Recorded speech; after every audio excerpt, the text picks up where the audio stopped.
vamos a, vamos a comenzar con la clase de esta semana, ¿de acuerdo? Hoy vamos a ingresar a lo que tiene que ver con el siglo XX. Y con el siglo XX lo relacionamos a una etapa conocida como la vanguardia.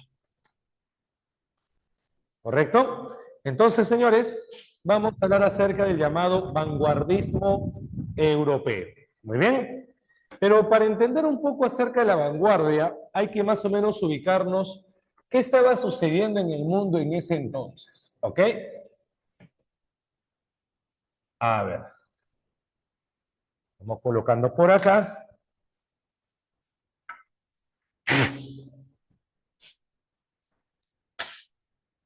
El vanguardismo.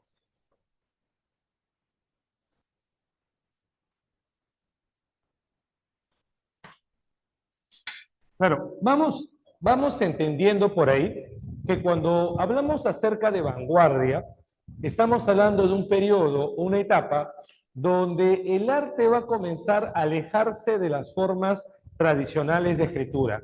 Y esto responde a un contexto. Lo que sucede, muchachos, es que si hablamos del vanguardismo, tenemos que ubicarnos principalmente en el llamado siglo XX. Y a ver, ¿qué estaba pasando en el mundo en el siglo XX? Cuando hablamos del siglo XX, uno de los hechos importantes es el tema de las llamadas guerras mundiales, ¿correcto? Entonces, por ahí hay que recordar que el siglo XX está relacionado con lo que es la Primera Guerra Mundial.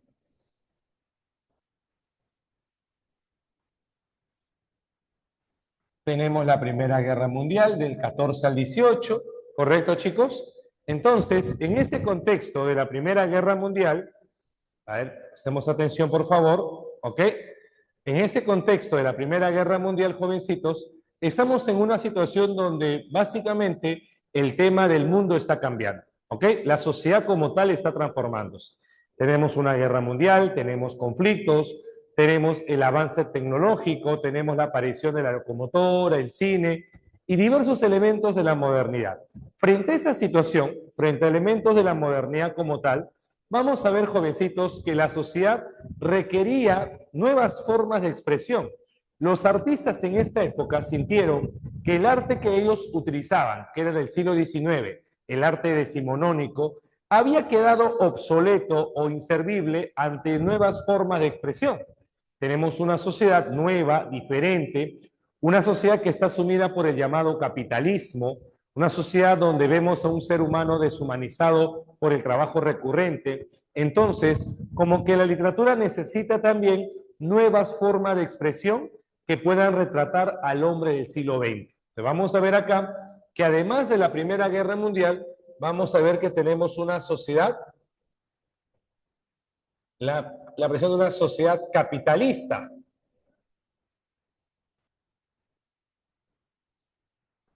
¿No? La sociedad capitalista que va a comenzar a desarrollarse en el siglo XX. Acuérdate tú, ¿ok? ¿Qué vamos a ver por acá? Escuchen, acuérdate que en este caso tenemos un tipo de espacio o literatura donde, a ver, creo que Lian, ¿puedes apagar tu video, Lian? Lian Escurra López, apaga tu video, hijo, gracias. Ya. Entonces le decía a ustedes que cuando se habla justamente de lo que es el llamado vanguardismo, tenemos una sociedad capitalista, una sociedad diferente. Si tú recuerdas en el llamado realismo, el hombre tenía la necesidad de ¿qué? La necesidad de poder conseguir trabajo, ya que había sido despedido debido al reemplazo de las máquinas.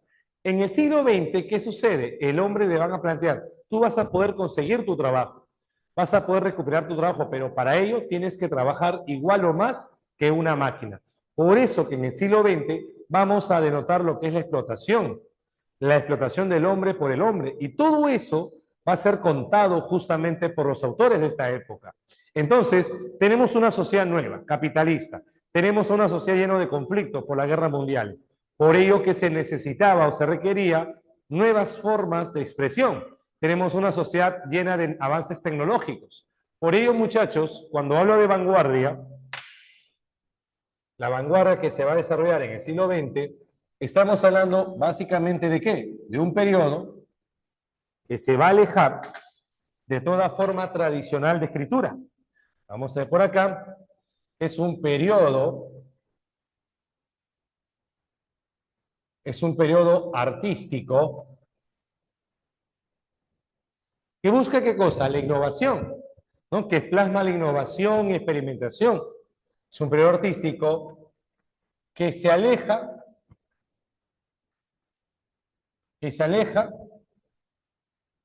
del arte tradicional.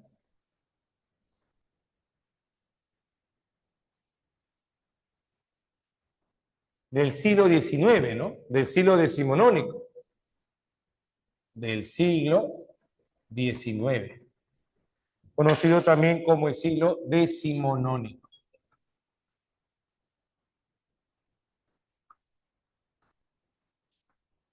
¿Correcto? Decimonónico. Entonces tenemos esta literatura. Cuando tú piensas en vanguardia, siempre lo vas a vincular ¿con qué? Con innovación. ¿Correcto? Siempre que pienses en vanguardia vas a pensarlo en experimentación. Y es lo que básicamente vamos a ver por acá. A ver.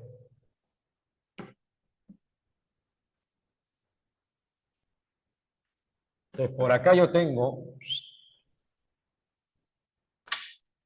el contexto.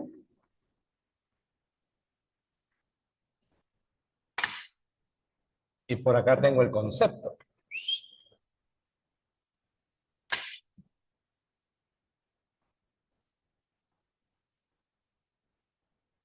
¿Ok? El contexto y el concepto.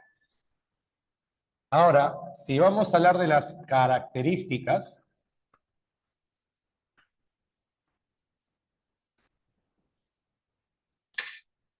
veamos acá.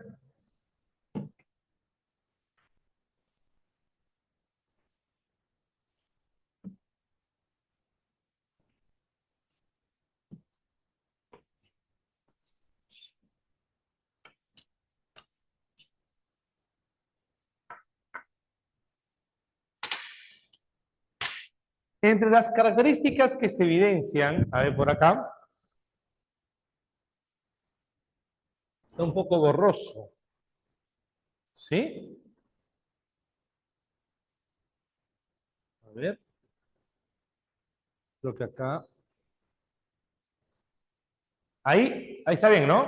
Confirmen.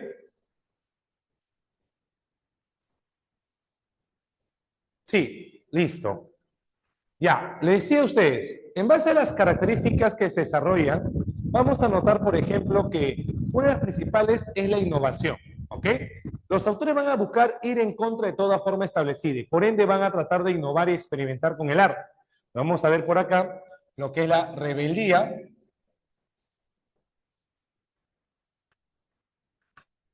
e innovación artística.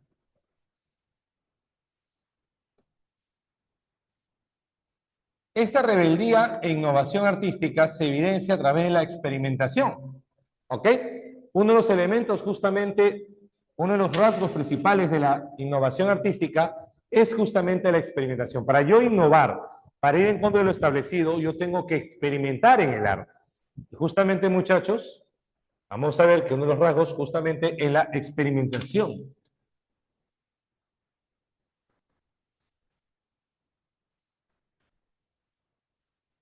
Y esta experimentación está relacionada ¿con qué? Con las famosas técnicas novedosas. Vamos a ver a técnicas novedosas, técnicas modernas. Por ejemplo, si me concentro tanto en narrativa y en poesía, ¿qué elemento voy a encontrar? Por ejemplo, en narrativa, uno de los rasgos importantes es la exploración del inconsciente del personaje. Los narradores no solamente se quedaron con analizar lo que pasa por la mente del personaje, como los autores realistas, como Dostoyevsky, sino que quisieron ir más allá de eso. y comenzaron a explorar lo que tiene que ver no con el consciente, sino con el subconsciente, con el inconsciente del personaje. Tomado como base el llamado psicoanálisis de Sigmund Freud, utilizaron justamente ese tipo de teoría para analizar, adentrarse en el mundo del inconsciente del personaje. Por eso que a esa técnica se le va a llamar monólogo interior.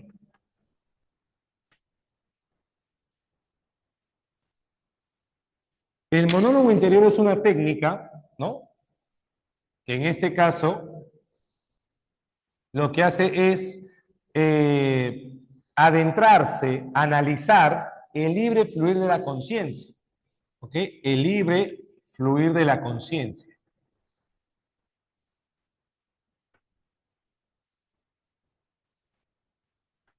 En el caso del monólogo interior, el primero que lo hizo fue un autor irlandés. El primero fue un autor irlandés llamado James Joyce. James Joyce, en una novela llamada Ulises. Ulises. ¿Ok? Ahora,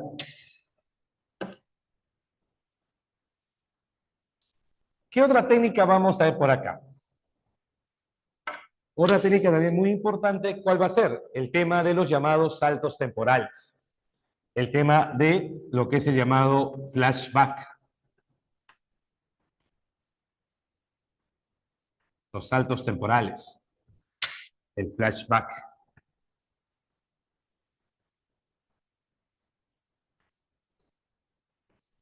Retroceder la historia, ¿no? Ahora, en el llamado realismo, vamos a recordar que hay un predominio de un tipo de narrador. El narrador que se emplea principalmente en el realismo es el narrador llamado omnisciente, ¿correcto? Omnisciente. Pero en este caso, el narrador va a dejar de lado ser omnisciente. ¿Por qué? Porque los autores van a comenzar a emplear más de un tipo de narrador.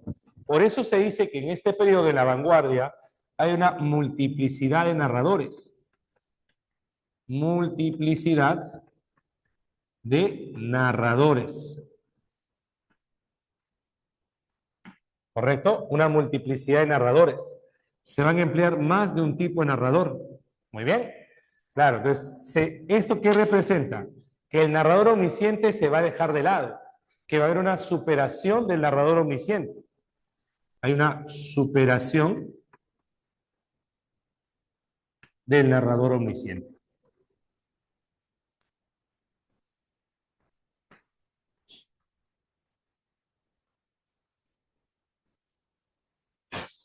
¿Ok?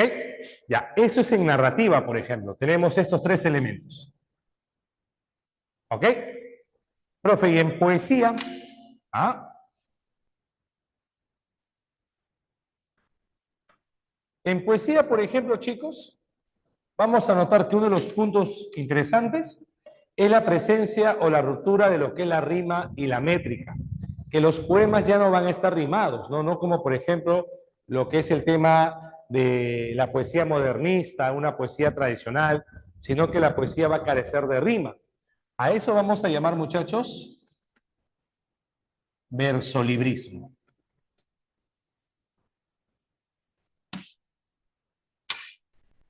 ¿Qué significa esto? La ausencia de la rima y la métrica. Si antes tú decías, ¿no? Juventud, divino tesoro, ya te vas para no volver.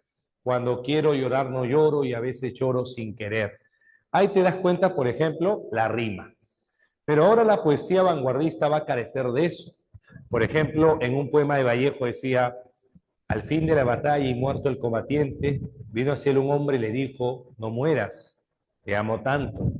Pero el cadáver, ay, siguió muriendo. ¿Qué notamos en ese verso? La ausencia y la rima. Por eso que el versolismo representa justamente eso, ¿no? Sin rima ni métrica.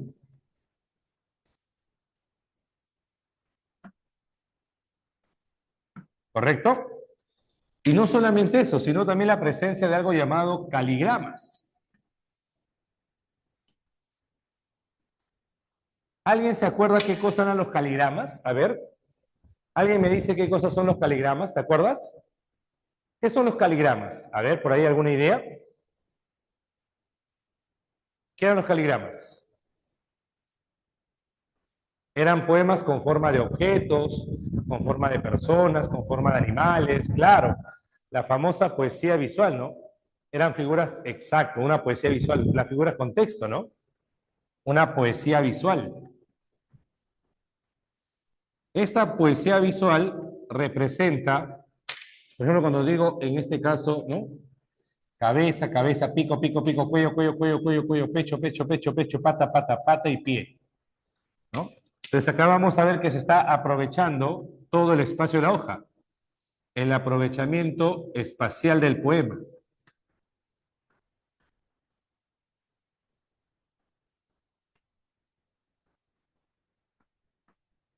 Y otro elemento también muy importante en este periodo es la presencia de los llamados neologismos.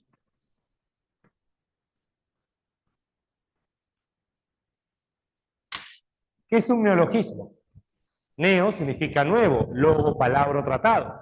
Entonces, lo que quiere decir acá es que en este periodo se empleaban o se trataban de incorporar palabras creadas por los autores. Por ejemplo, trills es una palabra creada por el autor. Entonces va a haber un juego experimental de lenguaje. Un neologismo es una palabra creada, una palabra inventada, creada,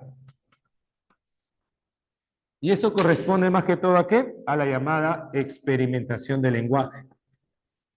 La experimentación del lenguaje.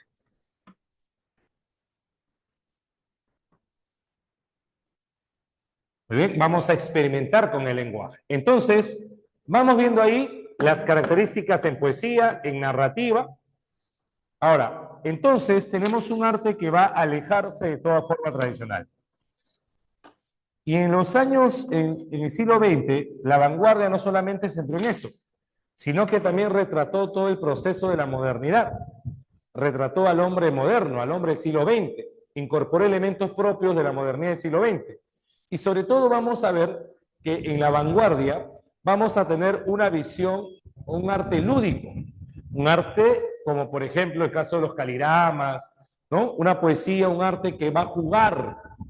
El arte va a ser como un juego, un tipo de elemento donde se participa a través de la presencia de números, ¿no? De la mezcla, por ejemplo, del poema con el dibujo. Pero vamos a ver acá que tenemos un arte lúdico,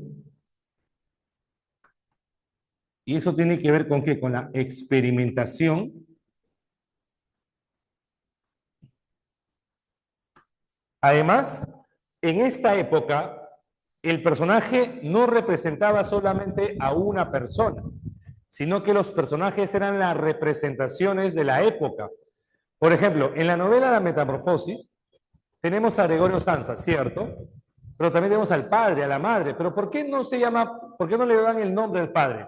Porque el padre no es simplemente el padre Gregorio, es la representación de todos los padres del siglo XX, autoritarios, violentos.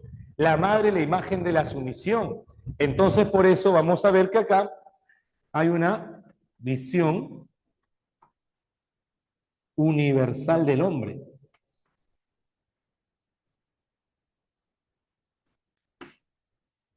¿Qué significa eso, profesor?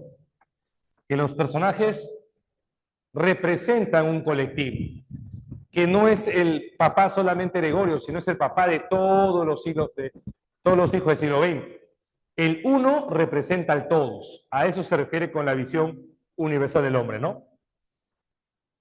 Que los personajes representan a una época.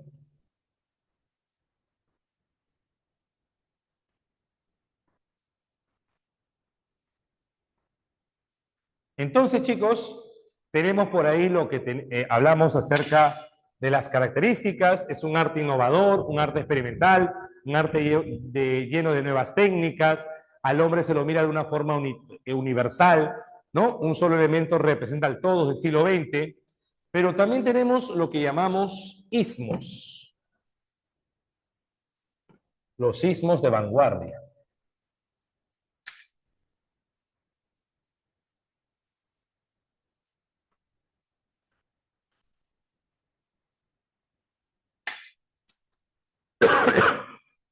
¿Qué significa ismo, profesor? Los ismos básicamente son escuelas artísticas. ¿Correcto? Por acá. Los ismos se corresponden como ¿qué? Como escuelas artísticas. Son estilos literarios que van a aparecer en el siglo XX. Escuelas artísticas. ¿Ok? Entre los ismos literarios, por ejemplo, ¿cuáles van a tener acá?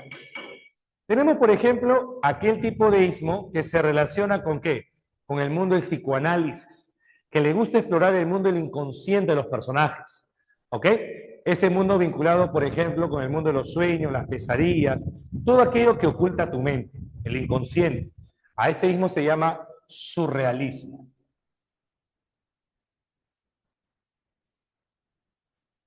El representante del surrealismo se llama André Breton.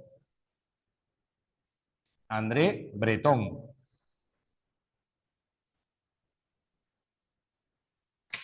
El surrealismo, muchachos, es la mezcla entre la literatura con el psicoanálisis. ¿Ok? Representa justamente lo que es la exploración del inconsciente. Es la exploración del inconsciente. Del mundo onírico.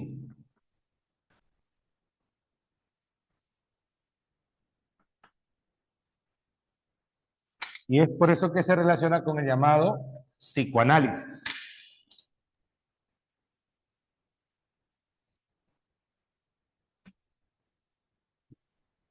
¿Correcto?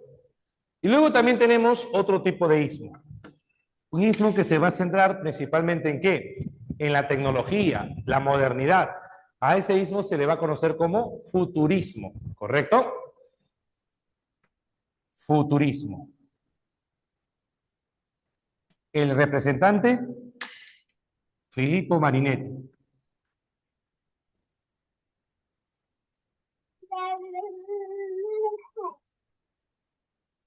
Filippo Marinetti.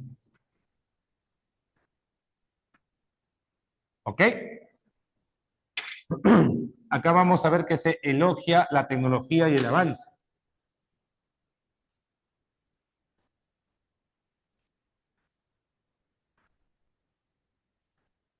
Muy bien, se elogia la tecnología. Luego tenemos también otro ismo.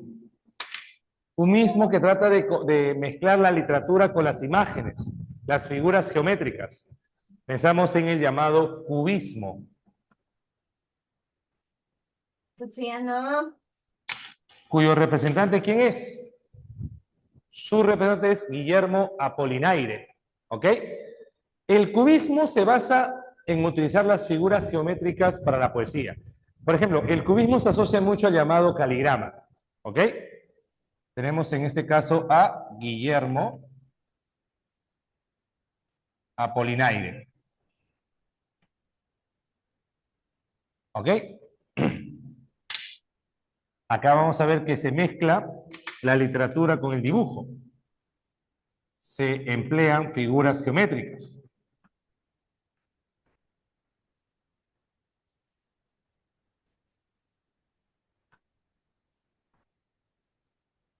Por eso que acá se habla de los llamados caligramas.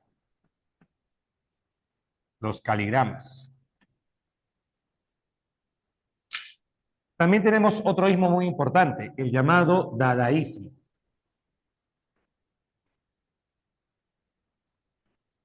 Esto de un italiano llamado Tristán Tzara.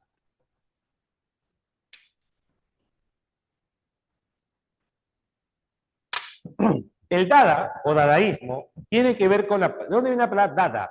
Dada es la onomatopeya que los bebés hacen cuando son los balbuceos de un bebé. Y justamente el dadaísmo tiene que ver con eso, con una poesía que así como el balbuceo de un bebé no tiene lógica, pierde sentido. Son oraciones completamente sueltas que carecen de sentido entre sí. Eso justamente es el dadaísmo, ¿no?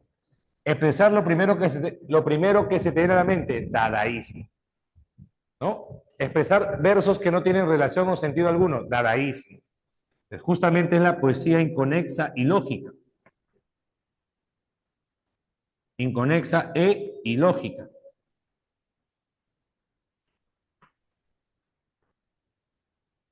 Muy bien. Luego, otro ismo también que aparece en este periodo es el llamado existencialismo. ¿En qué se basa este ismo? El hombre, debido a las guerras mundiales, siente que su vida como tal no tiene sentido, que ha perdido razón de ser. Es por eso que el existencialista siente que el hombre es un ser que ha nacido para morir. Si existe algo cierto en tu vida, es tu propia muerte. Y sobre eso gira el tema del existencialismo. El existencialismo. Tiene que hablar sobre, acá el autor es Jean-Paul Sartre.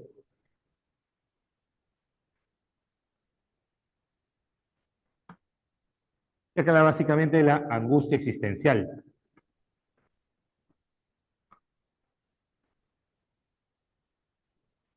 ¿Correcto? Y uno de los últimos ismos va a ser el expresionismo.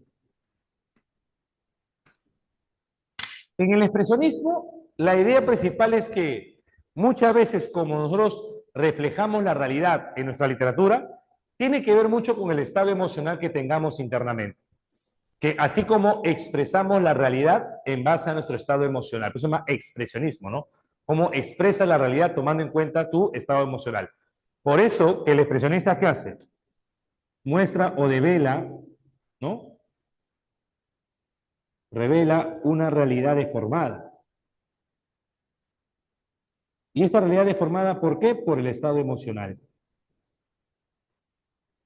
Ahora, ¿quién es el representante del expresionismo?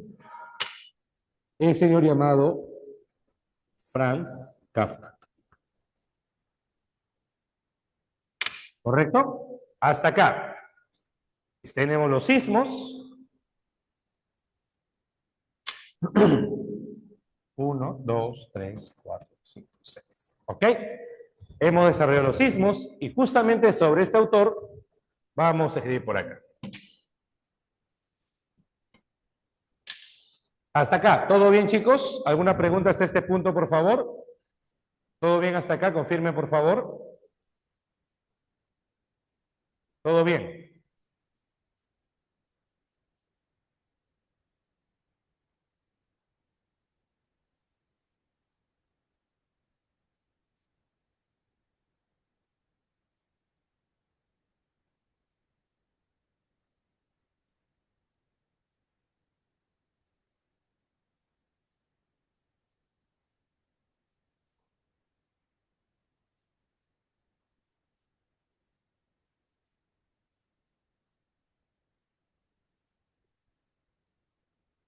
Ya.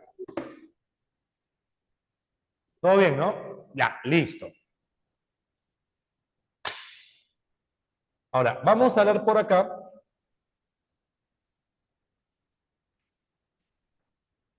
de un autor muy importante llamado Franz Kafka.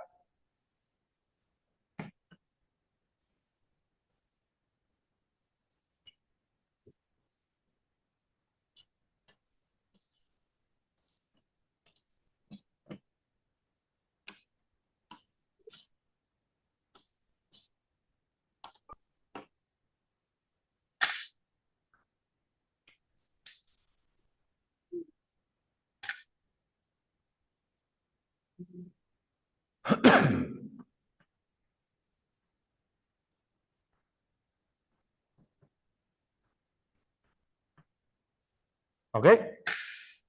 A ver, ¿qué podemos decir sobre Kafka? Podemos señalar, por ejemplo, que es un narrador checo de origen judío, es judío, que escribe en alemán. Mire esa situación, ¿no?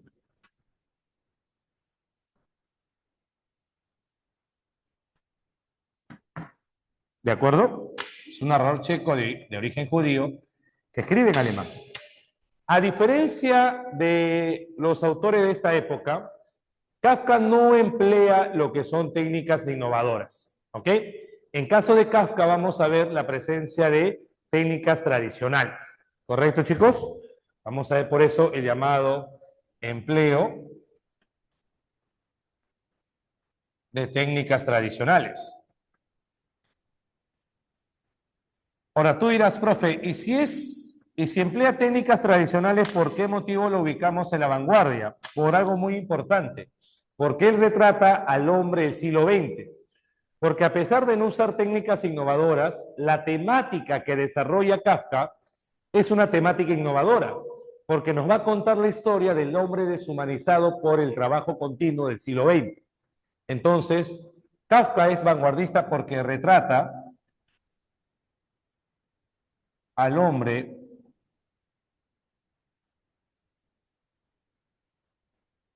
deshumanizado del siglo XX. ¿Correcto?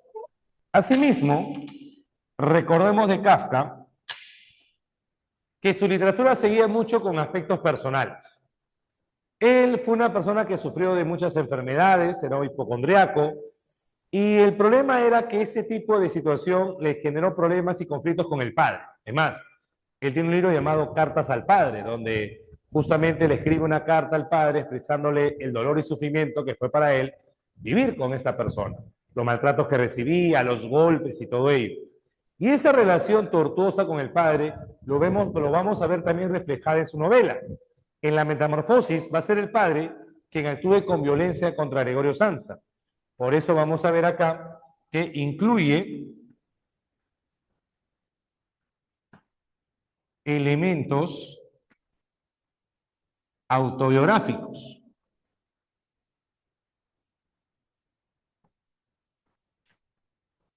Y estos elementos autobiográficos tienen que ver justamente con la relación padre-hijo, ¿no? La relación con el padre. ¿Está bien? Ahora, ¿qué más vamos a ver por acá? Hay que recordar también que en la novelística de Kafka, sus historias son expresionistas. Y como hemos dicho del expresionismo, lo que busca siempre es deformar la realidad. Pero ¿qué tipo de realidad nos va a presentar en este caso Kafka?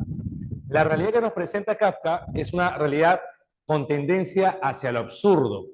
¿Qué es lo absurdo? ¿Qué es lo absurdo? Lo absurdo es lo ilógico, ¿no? Lo incoherente. El hecho de que un hombre se transforme en un insecto, eso es algo absurdo, por ejemplo. En la novela llamada El Proceso, el personaje llamado el señor K va a ser juzgado, sentenciado, sin que él sepa por qué motivo lo están juzgando o sentenciando. Eso tiene que ver con lo absurdo en la novelística de Kafka. Por eso que vamos a ver que sus relatos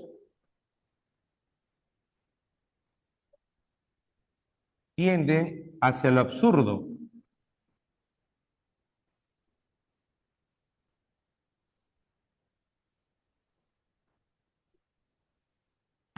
¿Correcto? Y acá algunas obras que tiene,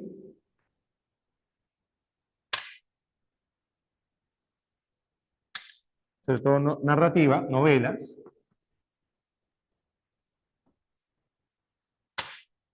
obras como por ejemplo El Proceso, obras como El Castillo y América. Muy bien. Hasta acá. ¿Todo correcto, chicos? Confirme, por favor. ¿Todo correcto hasta acá?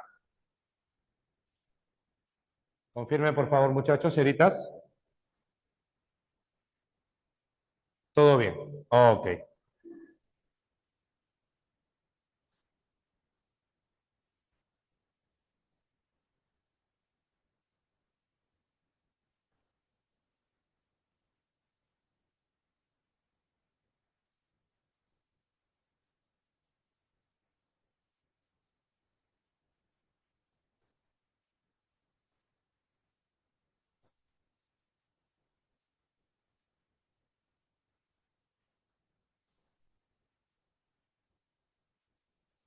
Vamos a borrar por acá. Va a tomarle fotos. Tómale fotos.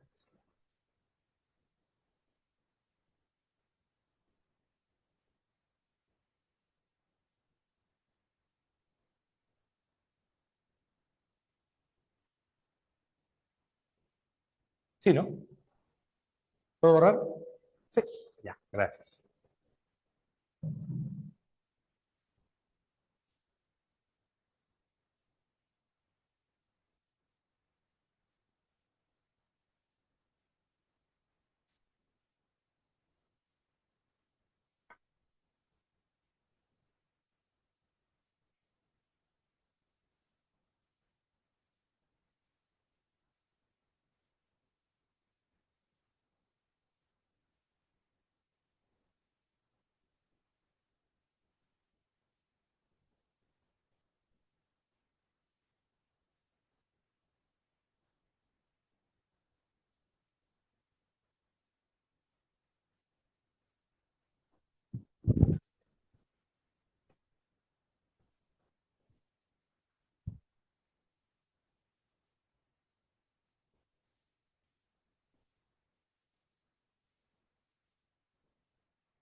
¿Me escuchan? ¿Me escuchan? Ya, ahora sí.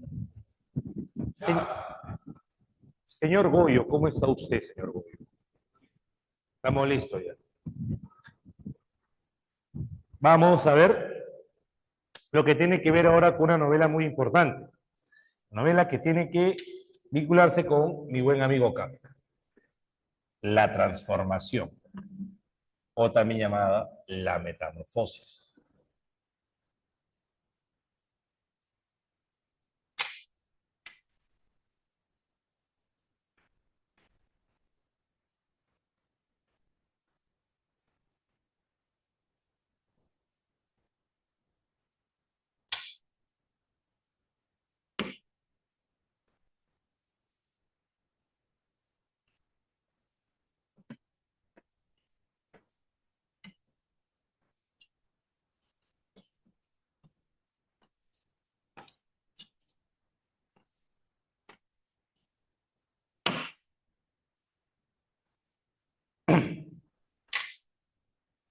A ver, características de esta novela.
Borges. ¿Pero qué vino de Borges? ¿Vino sobre su obra? Que recuerdo. Ah, sí, claro, en el Señor de San Marcos viene de Borges, claro, pero eso no lo vamos a hacer más adelante todavía, ¿no? No nos toca todavía Borges. Borges lo vamos a hacer mucho más adelante. ¿Ok?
Ya, a ver.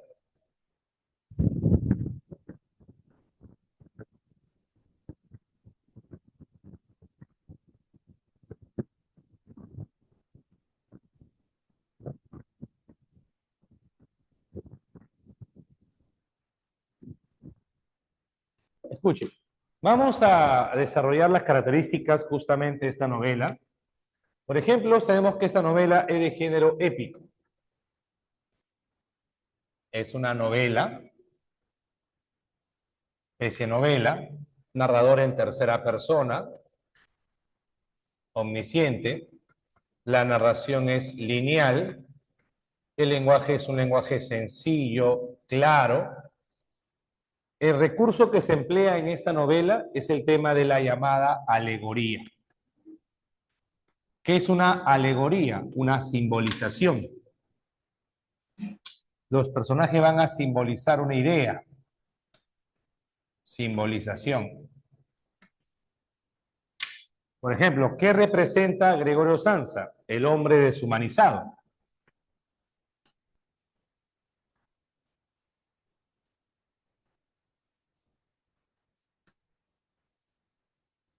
¿Ok? El hombre deshumanizado. Grete es la hermana de Gregorio, ella representa la solidaridad pasajera, porque ayuda por un momento a Gregorio, pero luego en este caso lo va a dejar. Luego tenemos al papá, al padre. El papá en este caso representa lo que es el autoritarismo, la violencia. La mamá representa lo que es la sumisión. El jefe que solamente va porque como Gregorio no ha ido a trabajar, entonces le preocupa que pierda dinero por culpa de él. Por eso que representa la explotación. La sirvienta, la indiferencia. Y los inquilinos al final se aprovechan de la situación.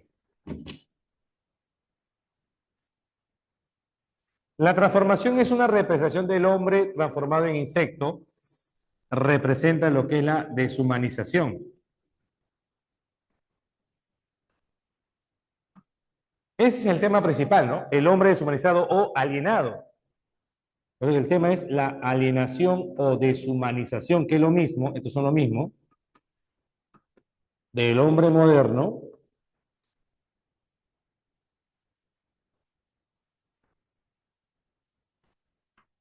a causa de qué? De la explotación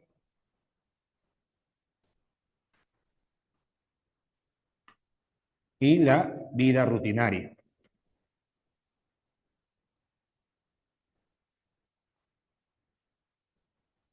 Muy bien. Otros temas que vamos a ver en la novela, por ejemplo, podemos hablar de la mutación de hombre-insecto.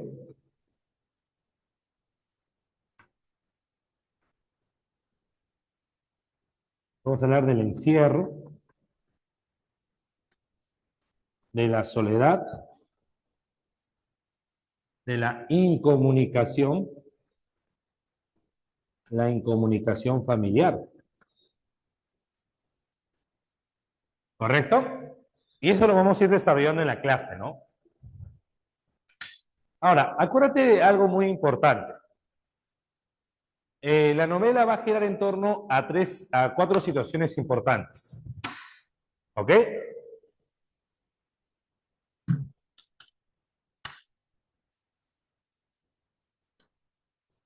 Un primer suceso gira en torno a ¿qué? A la transformación.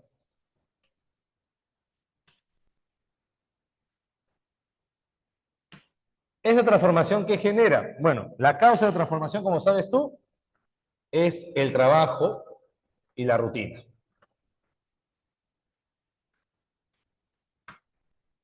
¿Esto qué genera? Que pierda su trabajo y en este caso, al perder trabajo ya no es útil en la sociedad. Por eso, esto representa, en este caso, el encierro. Gregorio luego va a ser encerrado, incomunicado con su familia, y ahí vemos la incomunicación, ¿no? Incomunicado con la familia. El único nexo va a ser ¿quién? Grete. Pero luego de eso, ni Grete mismo va a poder ayudarlo. ¿Por qué? Porque va a ponerse a trabajar Grete. Entonces, como se pone a trabajar Grete, vamos a ver que en un momento la que va a cuidar va a ser una sirvienta. Y ahí vemos la indiferencia.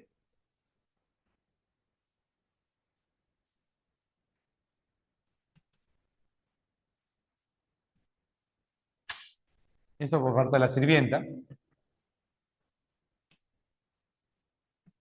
Y en la última situación que vamos a ver, cuando de pronto Gregorio espanta a los inquilinos, el rechazo familiar. Y esto tiene que ver con la muerte de Gregorio.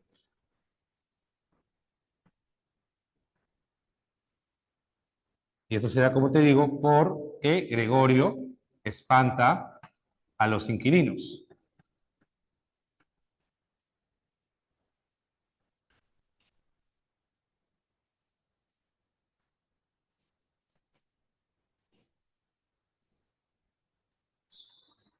Muy bien.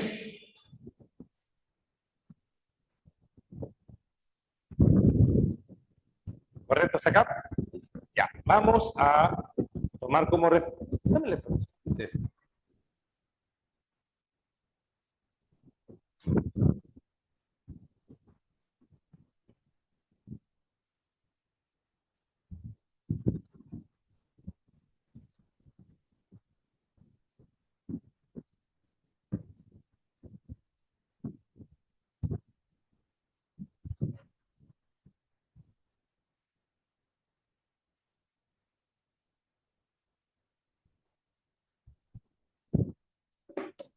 Ya.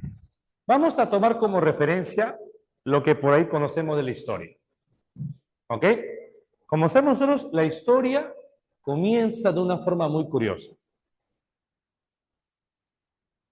La novela comienza diciendo lo siguiente. A las 8 de la mañana, después de un sueño intranquilo, a las 8 de la mañana, después de un sueño intranquilo, Gregorio Samsa se levantó convertido en un monstruoso insecto. Estaba recostado sobre su cama. Sobre ella observaba diversas callosidades, cavidades que nunca antes había observado, innumerables patitas que se movían tontamente alrededor de todo el caparazón. Pensando que es una pesadilla, él creyó que volviendo a dormir podría solucionar esto. Será mejor que duerma. Así durmiendo quizás puedo despertarme como soy, un ser humano. Intentó hacerlo.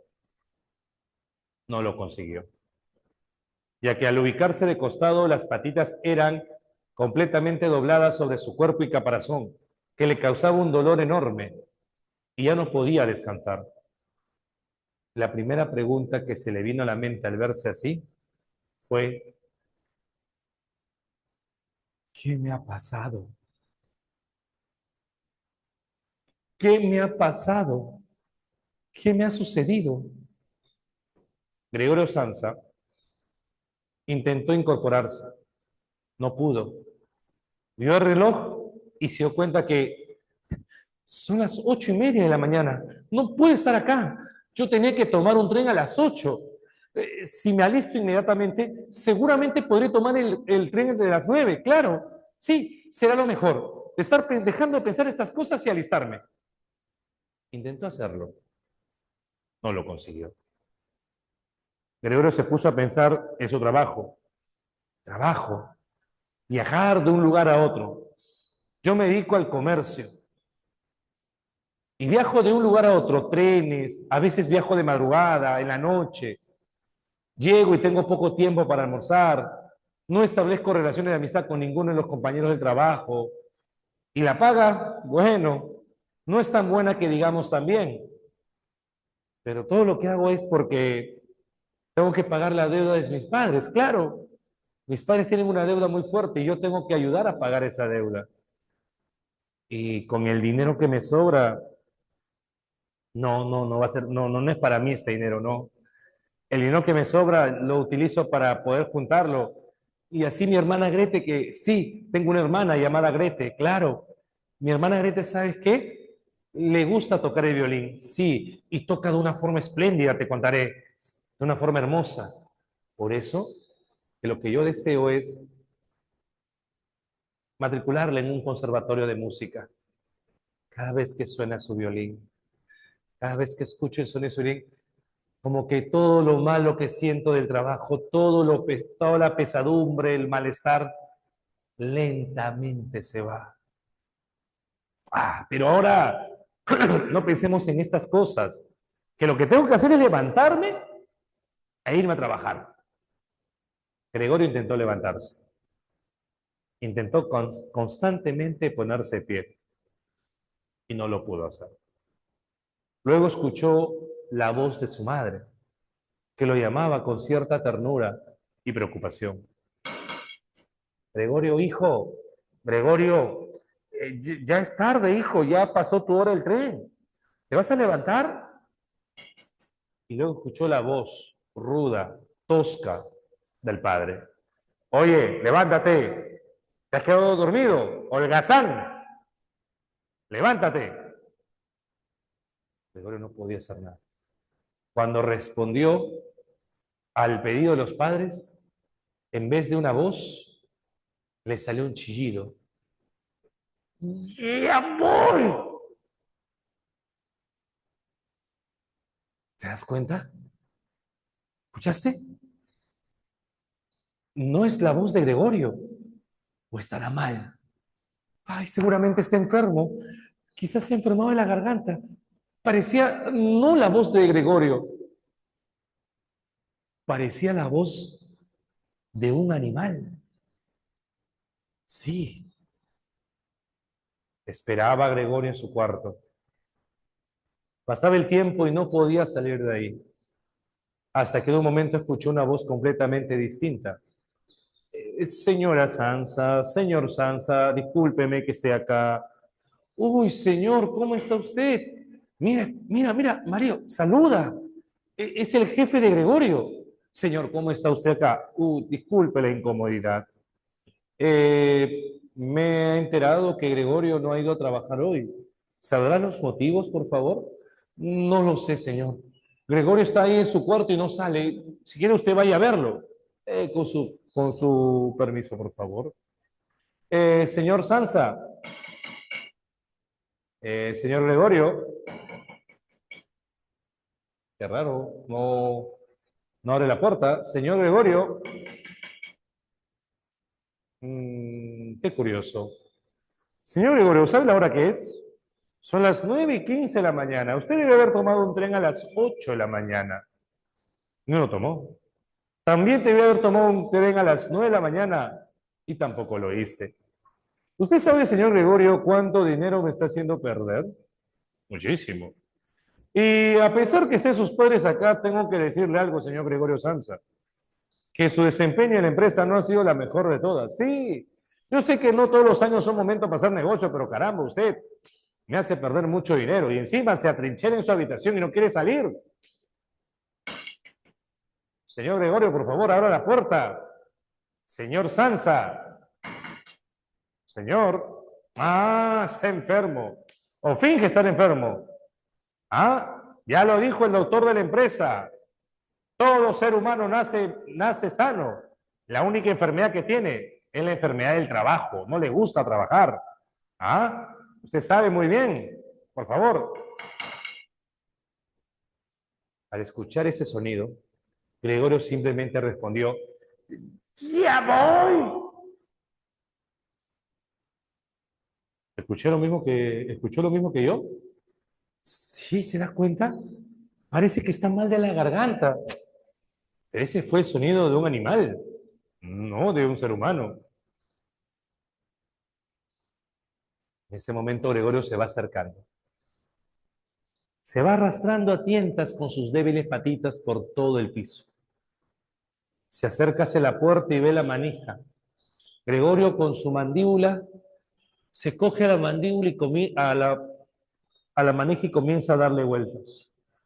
Y en ese momento se queda ahí y un líquido verdoso comienza a caer por la manija. La puerta se abre, pero el espectáculo que observan los padres y el jefe era un espectáculo que ellos no esperaban.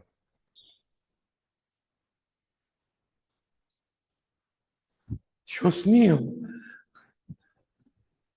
Gregorio, señor Gregorio Sansa, ¿me deja cambiarme unos minutos y yo voy a ir a trabajar?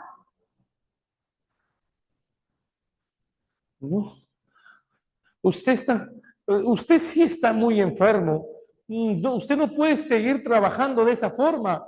Es más, usted no puede seguir siendo trabajador de nuestra empresa de esa manera. Hasta hoy termina nuestro vínculo laboral. Sí, hasta hoy solamente, señor Gregorio Sanza. No, yo sí. No se váyase. El señor lo había despedido. El padre, al ver tal situación, observando con cierta repugnancia a su hijo, agarró un montón de periódicos, los envolvió en una forma de cono y comenzó a golpear a Gregorio. ¡Atrás! ¡Atrás! ¡Para atrás, insecto! ¡Para atrás! Y lo metió dentro de su habitación. A partir de ese momento, Gregorio se fue preocupando. Ahora, ¿quién mantendría la casa? ¿A quién haría eso? Ya no trabajo. Escucho a mi madre llorar detrás de la puerta, a mi padre no decir ninguna palabra. Mi hermana Grete se ha enterado y no sabe qué hacer. Ahora, ¿quién va a poder amparar a mi familia? Y encerrado en su habitación, Gregorio pensaba día y noche eso. Al día siguiente le llevaron un plato de comida, un vaso de leche, un pedazo de pan. Gregorio se acercó y comenzó a darle leche. ¡Ah! Y la comida en buen estado de composición, en buen estado, le pareció completamente repugnante. ¿Te das cuenta, mamá? No ha probado bocado alguno. Esta leche a él le encanta y este pan también. ¿Por qué no come? Seguro estará enfermo, hija. Ya sea. Grete colocó un vaso con leche cortada, panes completamente mogueados y huevos podridos. Gregorio, al sentir ese olor,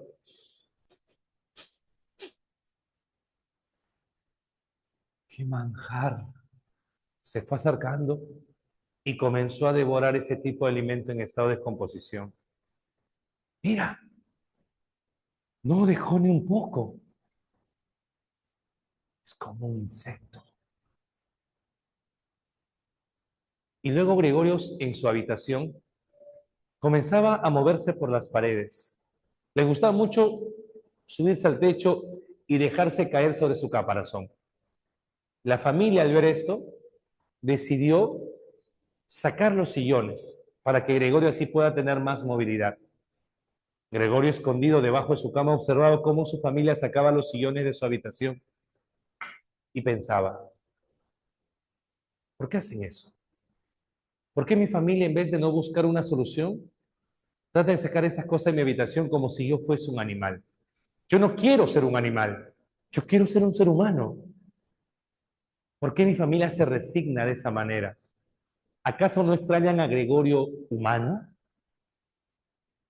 Cuando vio que de pronto el hermano estaba a punto de quitar el último cuadro de su habitación, Gregorio se aferró. Se acercó y se sujetó a ese cuadro que estaba en la pared. Y se aferró tan fuerte a ese cuadro. No quiero ser un animal, yo quiero ser un ser humano, como si estuviera aferrándose a su humanidad. La madre, cuando ingresó a la habitación, lo vio. ¡Santo Dios! Se asustó y se desmayó. Al caer, golpeó su cabeza. Gregorio se acercó para ver cómo estaba la madre. Cuando el padre ingresó, pensó que Gregorio le había atacado. Con manzanas comenzó a espantar a Gregorio al fondo de su cama. ¡Atrás! ¡Atrás, animal! Y le lanzó una manzana que quedó completamente clavada en el caparazón. A partir de ese momento, Gregorio no podía respirar bien. Grete tuvo que empezar a trabajar. Y como comenzó a trabajar, ya no hay quien cuide a Gregorio. Comenzaron a alquilar parte de la habitación, de habitaciones dentro de la casa para pagarle así a una sirvienta que se encarga exclusivamente de Gregorio. Muchas sirvientas no quisieron aceptar el trabajo al darse cuenta a quién iban a cuidar, excepto una que lo tomó como algo normal. Incluso molestaba a Gregorio. Bichito, bichito, bichito, bichito, bichito. Una vez, Gregorio quiso asustarla. Se puso detrás de un sofá y mientras que la sirvienta limpiaba, bichito, bichito, bichito, bichito, bichito, bichito, bichito, bichito. Gregorio salió detrás del sofá y le trató de espantar. ¡Bla! La sirvienta. ¡Bla!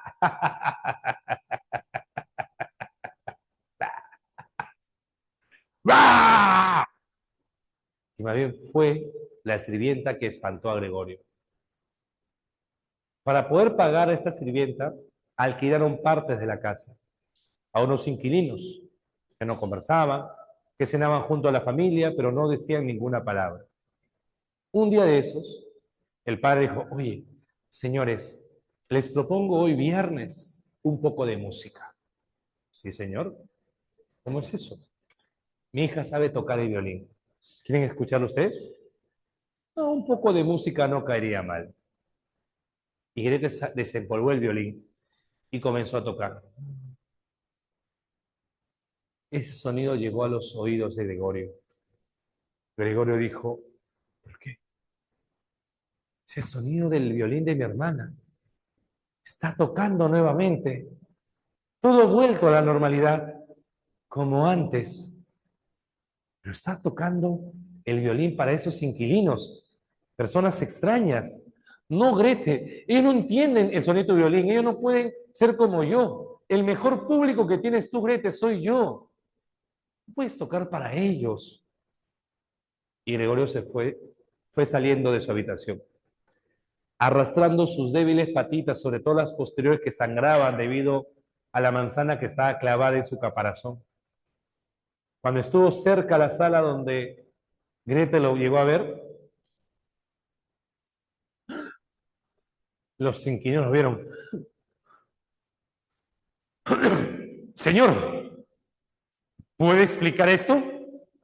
Gregorio, a tu habitación. Disculpe, usted nos ha hecho vivir con un monstruo, con una inmundicia.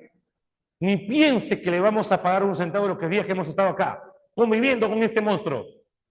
Además, agradezca que no lo denunciemos. Nosotros nos marchamos de acá. Y se fueron. No, pero señores, por favor. ¿Y ahora? ¿El dinero? ¿Con qué vamos a...? Esa misma noche Gregorio estaba en su habitación. Grete le dijo al padre, padre,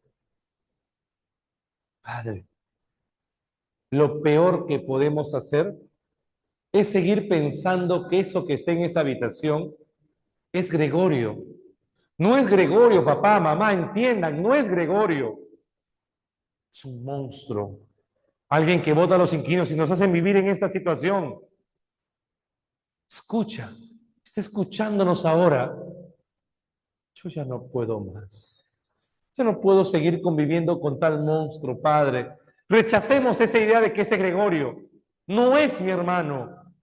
Entiende, papá y mamá, no es mi hermano. Porque si fuera Gregorio, sabría que su sola existencia nos causa mucho daño. Nos hace mucho daño.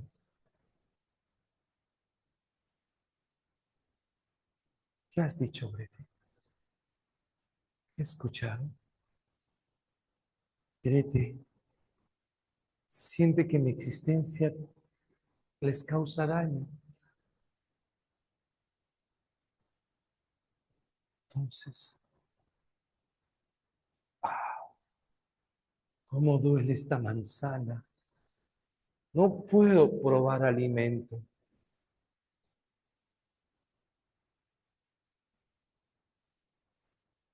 Entiendo, Grete, lo que quieres decir. Lo entiendo perfectamente. A las 3 de la mañana, esa misma madrugada, Gregorio murió. Al día siguiente, la sirvienta encontró el cuerpo inerte de Gregorio Samsa. Lo metió en una bolsa y, como si fuese cualquier objeto o basura, lo desechó. Señores, eso que estaba ahí ya murió. ¿Eh? Sí, lo encontré en la mañana frío. Metí una bolsa y ya se lo llevó el camión de basura. ¿Es en serio? Sí, sí, sí. A bien, págame la semana que he estado acá para yo irme. Está bien, tome. Bueno, adiós, adiós. El padre y la madre estuvieron tristes. Ingresaron junto a Grete a una habitación y comenzaron a llorar. Luego de unos minutos el padre dijo, bueno, quizás sea lo mejor, ¿no? Quizás de esa manera tengamos un poco de calma, un poco de paz. ¿Qué tal les propongo algo? ¿Y si nos vamos de paseo? Claro, salgamos de esta casa un momento. Sí, salgamos. Vamos, Grete, salgamos los tres. Subieron al autobús. Cuando Grete se puso de pie, esposa, mira, mira a nuestra hija. Ya no es una niña, y es una gran jovencita. Incluso creo que podemos buscarle tranquilamente un esposo. Y con esa idea, justamente fue que cierra la historia. Los padres miraban en Grete a una chica a quien podía buscarle un esposo y quizás de esa manera vivir también a costas de ella, como lo hicieron con Gregorio Samsa. Y ahí termina la novela, muchachos. Ahí termina la historia, jovencitos. La pobre y triste historia de Gregorio Samsa, jóvenes. La metamorfosis. Muy bien, vamos a pasar a resolver unos minutos.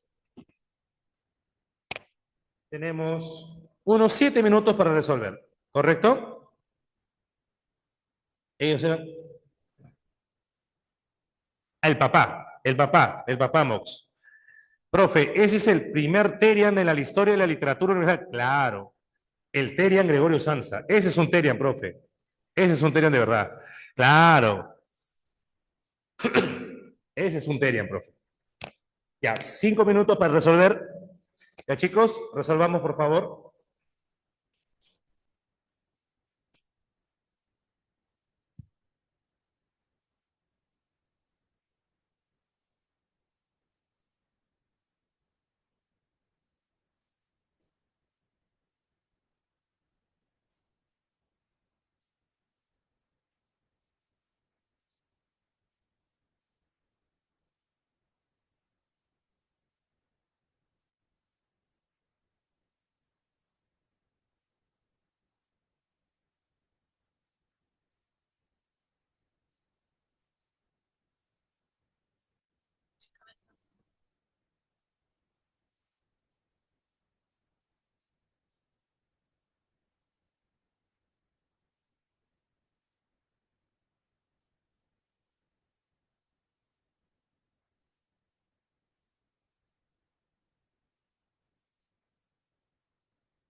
En la pregunta número 1, ¿qué marcaste? ¿Avión? Correcto. Supuesta por la innovación y experimentación artística. Perfecto. Ahora, algo también muy importante es que la literatura en esta época interactuó entre diversas artes y ciencias, ¿no? Claro, acá justamente vemos que integraba conceptos científicos, el psicoanálisis, por ejemplo, utilizado para el llamado surrealismo, dos dado. En la pregunta número 3, ¿qué marcaste? Una característica 3 avión, la narración se expresa a través del omnisciente y lineal. La tendencia que vemos en Kafka es justamente una tendencia expresionista, donde se evidencia la deformación de la realidad, 4 dado. En la 5, ¿ok?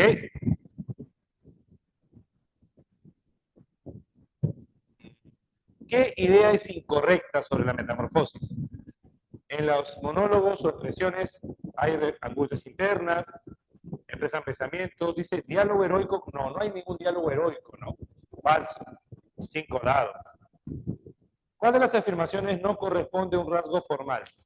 ¿Tú crees que en esta novela hay saltos temporales? No, dijimos que la narración era lineal, por ende no hay saltos temporales.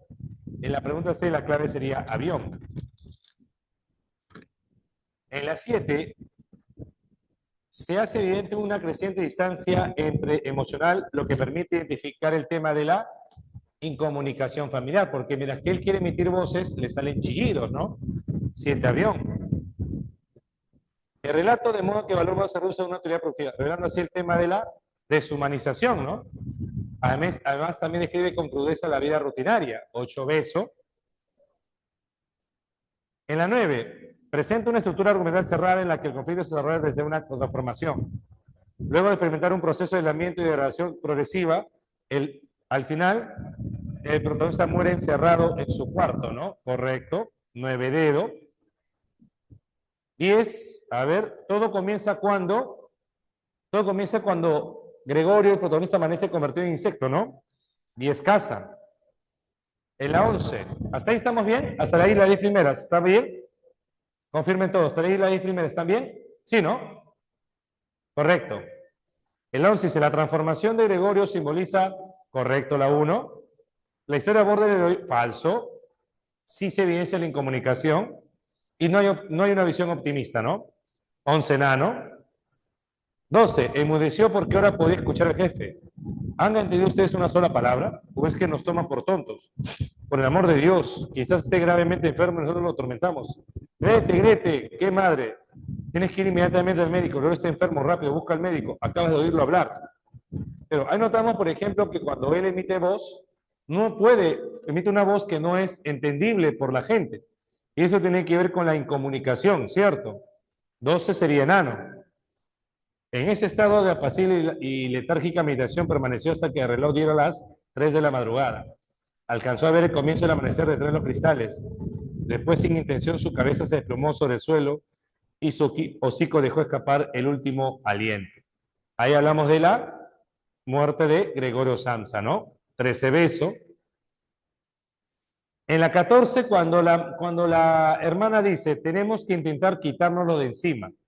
Pero básicamente, si tú te das cuenta, la familia representa el sistema económico que ahora aporta económicamente y trabaja.